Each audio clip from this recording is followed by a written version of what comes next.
કે હું ભગવાનને રોજ પ્રાર્થના કરું કે ભગવાન મને હાજી કરી દે તો હું હજી કામ કરવા જાઉં.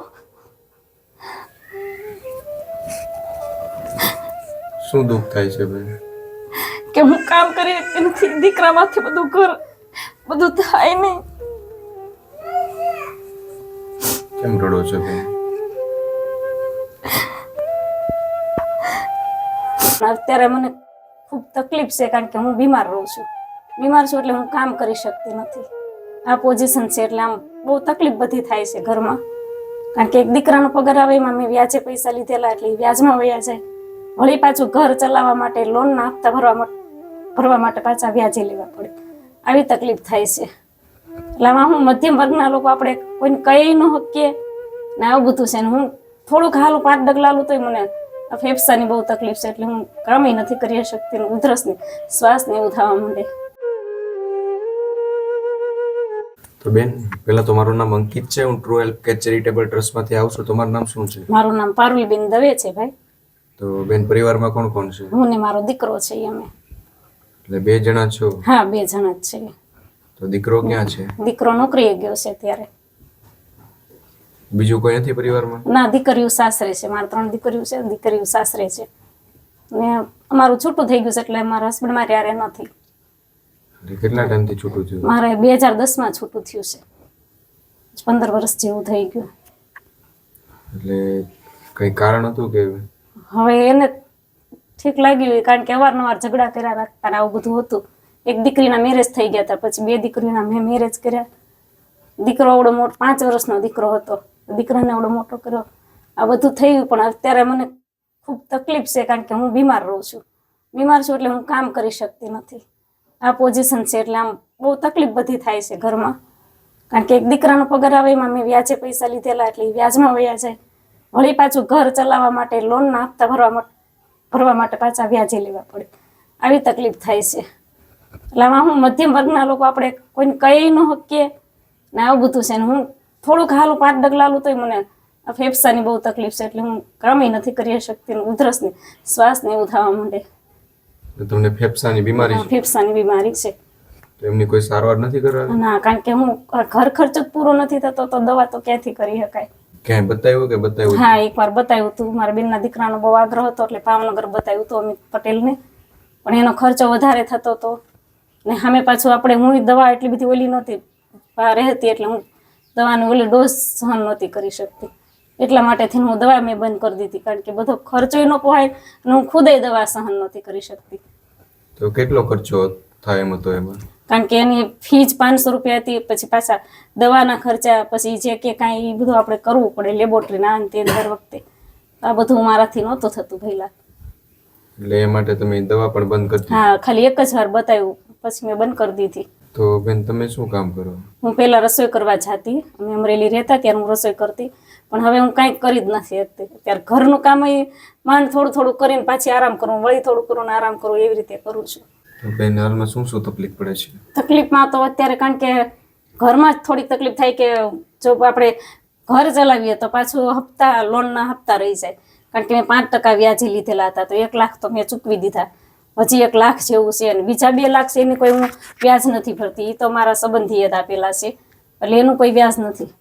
એટલે અત્યારે જે આ 5 લાખનું માથે દેણું છે ને એમાં તકલીફ થાય છે કે વ્યાજ ભરું છું ને તો વ્યાજમાં જાય તો પાછું ઘર ખર્ચા હલવામાં પાછા વ્યાજે લેવા પડે છે. આ પ્રોબ્લેમ થાય છે. કમાવાળો દીકરો એક જ છે મારે.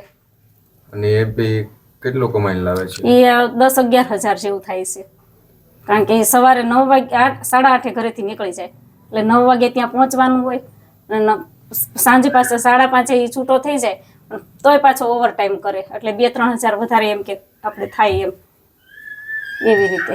છતાં પણ ઘરનું કામ પૂરું નથી પડતું? હા, તો નથી થતું કારણ કે આ થઈ જાય 10,000માં ઘર ચાલી જાય પણ આ જે વ્યાજ ભરવાનું ને હપ્તા લોનના ભરવાના એટલે નથી થઈ શકતું. કારણ કે 12,000 તો હપ્તાનું વ્યાજ આવે, એને 11,000 રૂપિયા આવે એટલે બહુ તકલીફ થાય, નથી થતું. એટલે જે દીકરો પૈસા લાવે છે એમાં બધે વ્યાજમાં હપ્તામાં વ્યાજમાં જ વયા જાય. કારણ કે 12,000નો હપ્તો એને આવે, પગાર આવે 11,000, પછી ઓવર ટાઈમના પાછા 3-4 હજાર આવે એ પછી આવે એટલે તો પછી કરિયાણાના રહી જાય એવું થાય છે. કારણ કે હપ્તા ભરીએ તો કરિયાણું ભાડું એ બધું રહી જાય છે. એ બધું ઘણું થાય. આ એમાં હાવ શરીર જ કપી ગયું, કેમ કે હું ભગવાનને રોજ પ્રાર્થના કરું કે ભગવાન મને હાજી કરી દે ને તો હું હજી કામ કરવા જાઉં. શું દુઃખ થાય છે બેન? કે હું કામ કરી શકતી નથી, દીકરામાંથી બધું ઘર બધું થાય નહીં. કેમ રડો છો બેન?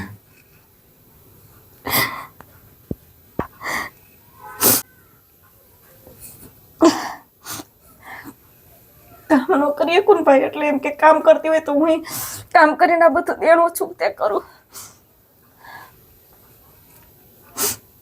તમને આ બીમારી કેટલા ટાઈમથી છે? મને તો ઘણા સમયથી છે, પણ આ બહુ વધી ગયું ત્યારે ખબર પડી, કારણ કે હું થોડુંક હાલું તો મને ઉધરસ આવવા માંડે, શ્વાસ ચડવા માંડે, એવું થવા માંડે. એટલે કામ કરવું છે પણ બીમારી નડે છે એ માટે કામ નથી કરી શકતી. નથી, હું થોડું કઈ હાલી નથી શકતી. 2 કિલો વજન એ પાયું નથી ઉંચકી શકતી. એમાં ક્યાંથી હું કામ કરી શકું? એટલે આ બધું કરી ન કઈ આપણેથી દુઃખ થાય એમ કે, અને છતાં મારે કોઈને 1 રૂપિયો ખોટો નથી કરવો. એટલે ભગવાનની જ રોજ પ્રાર્થના કરું કે ભગવાન મને 1 રૂપિયો, એટલા પગારમાં તો બધું થઈ શકે નહીં. ના, સાચી વાત છે. મોંઘવારી પણ એટલી વધી ગઈ છે. ભલે આપણે હાવ સામાન્ય રીતે રહીએ. મારો દીકરો બહુ ડાયવર્સ, હું 10-12 દિવસે દાળ ભાત એને કરી દઉં તો એમ કે મમ્મી કાંઈ વાંધો નહીં, તો તારે કોઈ દિવસ એ રજા પણ ન રાખે. એની તબિયત ન સારી હોય તોય રજા નથી રાખતો કોઈ દિવસ. દીકરો પણ સમજતો હોય ને કે મમ્મી બહુ ડાયવર્સ છે, કેટલી તકલીફમાં છે. તો બેન હાલમાં તમારે શું શું તકલીફ પડે છે? બસ એમ કે જો આ કરિયાણાનું મને થોડુંક મદદ થઈ જાય, ભલે આપણે એમ કે તો આ જે વ્યાજ છે એ ભરવા, કારણ કે એ ભરવું તો મારે કરિયાણાના પૈસા ન ભરી શકું. આ બધી તકલીફ થાય છે. ક્યારેક ક્યારેક ભાડાને 2-3 મહિના ચડી જાય, પણ તોય આપણે વધારે ચડાવીએ મહિના તો એ આપણે પાછી તકલીફ છે. ના, સાચી વાત છે. આ મકાન ભાડાનું છે? ભાડાનું મકાન છે. કેટલું ભાડું છે? 2000 જ છે ભાડું. તો ભાડું ટાઈમે ભરાઈ જાય છે? ક્યારેક 3-4 મહિના થઈ જાય, હું કહી દઉં કે હું આ ભારે આપી દઈશ, પણ એ પાછા વ્યાજે ગોતીને જ દેવાના રહેશે. ભાડું પણ વ્યાજે ગોતીને દેવાનું? હા, એમ જ આ થોડું ધીમે ધીમે કરતા એટલે જ એટલું થઈ ગયું મારી માથે 5 લાખનું. ધીમે ધીમે કરતા 5 લાખનું દેણું થઈ ગયું. હા. દીકરાનો પગાર આવે એ પણ હપ્તામાં વ્યાજમાં હજી કાલે જ 12,000, કાલે એની સેલરી કાલે આવી ને તરત જ 12,000 રૂપિયા ભરી દીધા. 2,000 પાછળ ભાણિયા આગળ લીધા, એમ કરીને 12,000 રૂપિયા ભરી દીધા. કારણ કે હપ્તા આપણે રેગ્યુલર ભરવા, આપણે ન ભરીએ તો પછી એની પેનલ્ટી લાગે, વધારે વ્યાજ લાગે. હા એમ. તો ખાવા પીવાનું કઈ રીતના કરો? ખાવા પીવાનું તો પછી આવી રીતે કરિયાણું વચ્ચે 2 મહિના નહોતી લઈ આવી, તો ધીમે ધીમે હલવતા હતા. વળી પાછું આ વખતે લઈ આવ્યા એમ, તો એ પાછા બાકીમાં લઈ આવીએ, વળી પાછા એ પૈસાનો વેત કરીને પાછું દઈ આવીએ. એટલે ટૂંકમાં વ્યાજ જ લેવા પડે, દર મહિને એડજસ્ટ કરવું પડે, લેવા પડે એમ. કારણ કે પગાર તો આખો વયો જ જાય હપ્તામાં. વ્યાજ ભરવાના ગોતવાના, વળી પાછા વ્યાજે લેવાના, કારણ કે આ બધું ચૂકતે તો કરવું આપણે, કરિયાણાનું આનું તે. સાચી વાત છે. હજી જો 2 મહિનાનું લાઇટ બિલ મારે બાકી છે, કારણ કે નથી બધું એડજસ્ટ થઈ શકતું. કેટલું લાઇટ બિલ આવેલું છે? લાઇટ બિલ એક 500 આવેલું છે ને એક આવ્યું છે 850, એટલે 1300 ઉપર ભરવાનું બાકી છે. 2 બિલ ભેગા થઈ ગયા છે. એ હજી નથી ભરાયું? ના. તો પછી બેન અત્યારમાં હું તમારી શું મદદ કરું કે જેથી કરીને તમે જે આવી તકલીફમાં જીવો છો તેમાં તમને થોડી રાહત મળે? હા, આ મહિને તમે કરિયાણું લઈ લીધું છે, પછી જો કરિયાણાની એવી મદદ થઈ જાય તો મારે આ તકલીફ પડી જાય એમ કે. ના બેન, અમે ચોક્કસથી તમને રાશન કરિયાણામાં મદદ કરીને જ જઈશું. તો દોસ્તો, તમે બેનની વાત સાંભળી છે કે બેનના પરિવારમાં એક છોકરો છે અને બેન છે, બીજું કોઈ પરિવારમાં નથી. 15 વર્ષ પહેલા તેમના હસબન્ડે તેમને છૂટાછેડા કરી દીધા હતા. ત્યારબાદ તેમણે 2 છોકરીના લગ્ન કરાવ્યા અને હાલમાં એક છોકરો સાથે છે.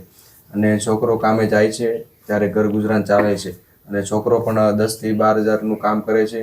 અને બેને વાત કરી કે જ્યારે પગાર આવે ત્યારે અમારે તો વ્યાજ અને હપ્તા ભરવામાં જ આખો પગાર નીકળી જાય છે, કારણ કે અત્યાર સુધીમાં અમે થોડું વ્યાજ કરીને એમ ઘણું મોટું વ્યાજની રકમ કરી મૂકી છે. એ માટે છોકરાના જે પણ પગાર આવે એ હપ્તામાં જ જતો રહે છે અને વ્યાજમાં જ જતો રહે છે.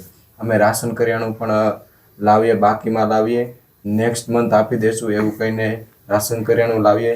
ઘરનું ભાડું ભરવાનું પણ બાકી છે, લાઇટ બિલ ભરવાનું પણ બાકી છે, અને બેનને કામ કરવું છે પણ બેનને ફેફસાની બીમારી છે, એ માટે કામ નથી કરી શકતા. તેમને શ્વાસ ચડવા લાગે છે અને તે વજન પણ નથી ઉઠાવી શકતા. બેને વાત કરી કે મેં દવા ચાલુ કરી હતી, પરંતુ મારી પાસે પૈસા ન હતા, એના કારણે મેં મારી ફેફસાની બીમારીની દવા પણ બંધ કરી દીધી છે. કારણ કે ઘર ચલાવવામાં તકલીફ પડતી હોય તો દવા કેમ ચાલુ કરવી એમ, કારણ કે પૈસા ન હોય તો દવા કેમ ચાલુ કરવી. તો કંઈ નહીં, અત્યારમાં બેનની રિક્વાયરમેન્ટ છે કે એમને જો અનાજ કરિયાણું મળી જાય તો એમનું આગળ જીવન સારી રીતે પસાર કરી શકે અને તે રાશન કરિયાણાના પૈસાના બદલે તે બીજે કંઈક પૈસા ચૂકવી શકે. એ માટે આજે આપણે બેનની રિક્વાયરમેન્ટ પ્રમાણે આપણે રાશન કરિયાણું પ્રોવાઈડ કરીએ, જેથી કરીને બેન પોતાનું જીવન આગળ સારી રીતે પસાર કરી શકે. તો કંઈ નહીં, આ વિડીયોના અંત સુધી બન્યા રહેજો અને તમારા દરેક ગ્રુપમાં આ વિડીયોને શેર કરજો. અને બેનને મકાન ભાડામાં, લાઇટ બિલમાં અને અન્ય દવામાં પણ ઘણો બધો ખર્ચો છે. જો દોસ્તો તમે કંઈક મદદ કરવા માંગતા હો તો ચોક્કસથી અમારો હેલ્પલાઇન નંબર પર કોન્ટેક્ટ કરજો. અમે ચોક્કસથી ડિટેલ પ્રોવાઈડ કરીશું. અને બસ, તો તમે બધા આગળ આવો અને આપણે બધા સાથે મળીને આ પરિવારની મદદ કરીએ. તો દોસ્તો, આપણે બેનની જે પણ રિક્વાયરમેન્ટ એ રિક્વાયરમેન્ટ પ્રમાણે આપણે રાશન કરિયાણું પૂરું પાડી દીધું છે. તો બેન, તમારે જે રાશન કરિયાણું જોતું તે બધું આવી ગયું? ભાઈ તમારો આભાર, ખૂબ આભાર. ભગવાન તમને 100 વર્ષના કરે અને આયુષ્યવાન, ધનવાન, લક્ષ્મીવાન, કીર્તિવાન કરે એવા મારા આશીર્વાદ છે. કેમ બેન રડો છો? અત્યારે કળિયુગમાં પોતાને કોઈ ધ્યાન નથી દેતા બેટા, એટલે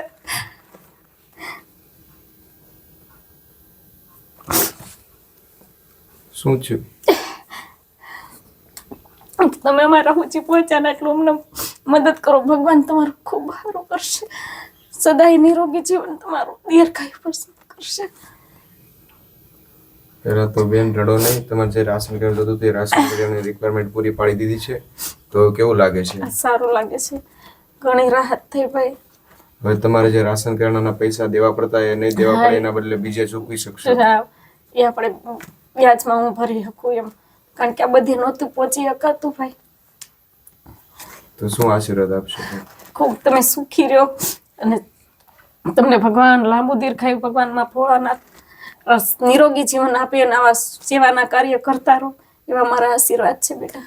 બસ બેન, અમને એવા જ આશીર્વાદ આપજો કે અમે તમારા જે વધુ લોકો સુધી પહોંચી શકીએ અને વધુ લોકોની મદદ કરી શકીએ. હા, કારણ કે તમારા માતા પિતાને ધન્યવાદ છે કે તમારી જેવા હિરલાઓને જન્મ આપ્યો છે કે આવા કાર્ય તમે કરી શકો એમ.